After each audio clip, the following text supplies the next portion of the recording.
আমরা এখন যাচ্ছি সচিবালয়ে। প্রথমে যাচ্ছি আমাদের স্পেশাল করেসপন্ডেন্ট রোকন উদ্দিনের কাছে। রোকন, আগুনের ক্ষয়ক্ষতি এবং সচিবালয়ের এখনকার পরিস্থিতি সম্পর্কে আপনার কাছে কি তথ্য আছে আমাদেরকে জানাবেন। হ্যাঁ মিতা, আসলে এখন পর্যন্ত আমরা সর্বশেষ 11:15টার দিকে ফায়ার সার্ভিসের একজন কর্মকর্তা আমাদেরকে জানিয়েছেন যে আগুন এখন পুরোপুরি নিয়ন্ত্রণে, অর্থাৎ আজ সকাল 8টায় যে নিয়ন্ত্রণে আসার খবর দেওয়া হয়েছিল, তারপরেই ফায়ার সার্ভিসের কর্মকর্তারা বিল্ডিংয়ের বিভিন্ন ফ্লোরে এবং কক্ষে তারা ঘুরেছেন। ঘোরার পরে তারা জানিয়েছেন যে এখন আর নতুন করে আগুন লাগার কোনো সম্ভাবনা নেই এবং আর কোনো ক্ষয়ক্ষতির সম্ভাবনা নেই। অর্থাৎ বলা যায় যে আগুন পুরোপুরি নিয়ন্ত্রণে এসেছে। এটা 11:15টার পর, অর্থাৎ আগুন লাগার 10 ঘন্টা পর পুরোপুরি নিয়ন্ত্রণে এসেছে, এটা আমরা বলতে পারি। বিভিন্ন কক্ষ থেকে যে ধোঁয়া দেখা যাচ্ছিল এখন সেটিও আসলে দেখা যাচ্ছে না। তবে ফায়ার সার্ভিসের কর্মীরা যখন কাজ করেছেন সেটার কারণে যে পানি বিভিন্ন জায়গায় ছড়িয়ে ছিটিয়ে আছে, বিভিন্ন বিল্ডিংয়ের কাজ ভাঙতে হয়েছে, সেগুলো আগুনেও যেমন ভেঙেছে, ফায়ার সার্ভিসের কার্যক্রমের জন্য ভাঙতে হয়েছে, সেগুলো এখন বিভিন্ন জায়গায় ছড়িয়ে ছিটিয়ে আছে, এটি আমরা দেখতে পেয়েছি। আর আরেকটি বিষয় আপনাকে জানিয়ে রাখি, অগ্নিকাণ্ডের ঘটনার পরে খুব স্বাভাবিকভাবেই নিরাপত্তার স্বার্থে সচিবালয়ে ঢোকার যে প্রবেশ পথগুলো সেগুলো সবগুলোই বন্ধ ছিল। তবে বেলা 11টার দিকে থেকে 5 নম্বর গেট যেটি, সেটি খুলে দেওয়া হয় এবং সেখান দিয়ে তাদের কার্ড দেখিয়ে শুধুমাত্র সচিবালয়ের যারা কর্মকর্তা কর্মচারী আছেন তাদেরকে প্রবেশ করতে দেওয়া হয়েছে, তবে গণমাধ্যম কর্মীদের প্রবেশ করতে দেওয়া হয়নি। আর সচিবালয়ের ভেতরের যে 7 নম্বর বিল্ডিং সেটির বিদ্যুৎ পুরোপুরি বিচ্ছিন্ন করে দেওয়া হয়েছে। এছাড়া নিরাপত্তার স্বার্থে আরও কয়েকটি বিদ্যুতের সংযোগ বিচ্ছিন্ন করে দেওয়া হয়েছে বলে আমরা জানতে পেরেছি।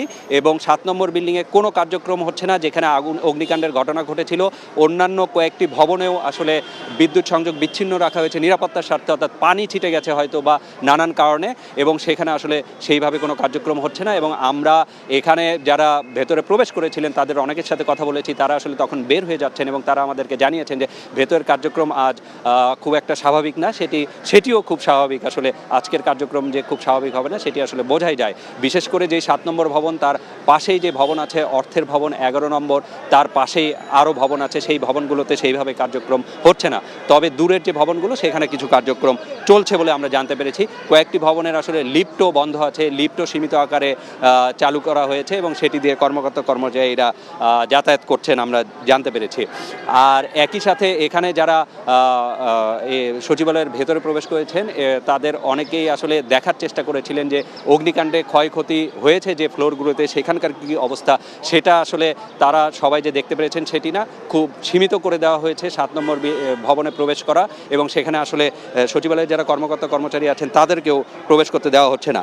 আমি যদি আপনাকে একটু বলি যে 7 নম্বর ভবনে আসলে কোন বিভাগ এবং মন্ত্রণালয় কাজ করতো, সেটি হচ্ছে যে 7 নম্বর ভবনে যোগাযোগ মন্ত্রণালয়ের সড়ক পরিবহন ও মহাসড়ক বিভাগ, অর্থ মন্ত্রণালয়ের অর্থ বিভাগ এবং আর্থিক প্রতিষ্ঠান বিভাগ, শ্রম ও কর্মসংস্থান মন্ত্রণালয়, স্থানীয় সরকার বিভাগ, পল্লী উন্নয়ন ও সমবায় মন্ত্রণালয়, স্থানীয় সরকার বিভাগ, এছাড়া ডাক টেলিযোগাযোগ ও তথ্য প্রযুক্তি মন্ত্রণালয় সেখানে ছিল, এছাড়া যুব ও ক্রীড়া মন্ত্রণালয় ছিল।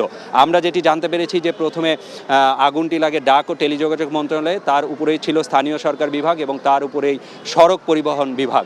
তো আমরা সড়ক পরিবহন বিভাগের একটি ভিডিও ফুটেজ আমরা পেয়েছি মোবাইলে তোলা, সেখানে আসলে আমরা যা দেখতে পেয়েছি যে যে কক্ষগুলোতে আসলে আগুন লেগেছিল সেগুলো একদম পুড়ে ছাই হয়ে গেছে, সেখানে দেখেই বোঝা যাচ্ছে কোনো কিছুই অবশিষ্ট নাই। এজন্য একটি তদন্ত কমিটিও গঠন করা হয়েছে ইতিমধ্যে, তারা প্রতিবেদন দিবেন। ফায়ার সার্ভিসের পক্ষ থেকে জানানো হবে যে অগ্নিকাণ্ডের প্রাথমিক কারণ এবং ক্ষয়ক্ষতির পরিমাণ। তো এই ছিল আমার কাছে সর্বশেষ। মিতা। রোকন, আপনি আমাদের সাথেই থাকুন। আমরা এবার যাচ্ছি আমাদের আরেকজন সহকর্মী কায়কোবাদ মাহমুদের কাছে। কায়কোবাদ, সচিবালয়ে ঢোকার জন্য যে অপেক্ষমান কর্মকর্তা কর্মচারীরা ছিলেন তাদের এখন অবস্থা আপনি কেমন দেখছেন আমাদেরকে জানাবেন। এটা আমি এই মুহূর্তে কিন্তু সচিবালয়ের যে মূল ফটক 1 নম্বর গেট যেটিকে বলা হয় তার সামনে, আর আমার পিছনেই কিন্তু গতকাল যে ভবনটিতে আগুন লেগেছিল অর্থাৎ 7 নম্বর ভবন, তার যে ক্ষতচিহ্ন সেটি কিন্তু আমার পিছনেই রয়েছে। যে 3টি ক্ষতচিহ্ন আমি কিন্তু দেখতে পাচ্ছি এখান থেকেই।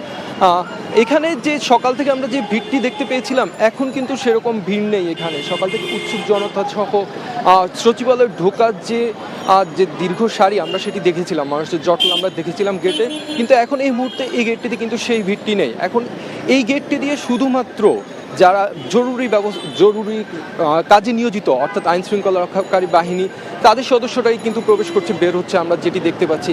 এছাড়া ফায়ার সার্ভিসের যে কর্মীরা ছিল তারা এখন এই মুহূর্তে আর কি বের হচ্ছেন, আমরা একটু আগেও দেখেছি বের হচ্ছে। সর্বশেষ যে ইউনিট ছিল তারা কিন্তু বের হচ্ছিল এই গেট দিয়ে।